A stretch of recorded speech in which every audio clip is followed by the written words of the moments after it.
Hi there, Alex. Ito na po yung third na request.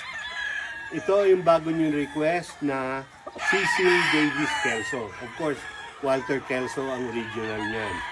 Yan din ang mga Cecil Davis. Mayroon din yung Kelso ni legend natin na si Johnny Jumper are also mga Cecil Davis na mga Kelso, yung mga white leg. Mayroon din yung Kelso na yellow leg. Isa lang po sila, kaya lang tinatawag Cecil Davis kasi si Cecil Davis ang nag-breed. Pero they're the same Kelso families ni Walter Kelso. Ngayon, ganun din si Johnny Jumper. Johnny Jumper Kelsos are also Walter Kelsos. And also, Duke Halsey's Kelsos are also Walter Kelsos. So, pare-pareho lang po yan. Iba-iba lang ang pangalan because iba-iba ang breeders na nag-breed ng Kelso. So marami yan. So it's the same blood.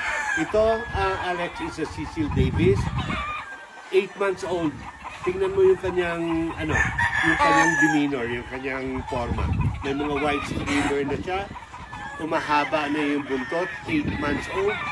Usually, pagka mag-16 months na to, baka very long hanggang ground level na yung buntot nito na maraming white. At saka ang ganda ng pagkapongka niya na white-legged. Ang leg ba number nito, Alex, is 446. And 10 timbang, siguro 1,850 lang. 1,850. Cecil Davis Kelso with leg ba number 446.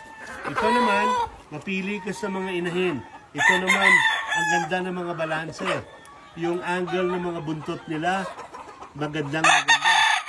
So, ito naman ang Cecil Davis Kelso na pullet.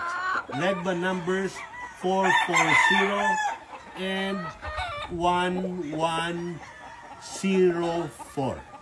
1104 and 440 is the leg band of the pullets.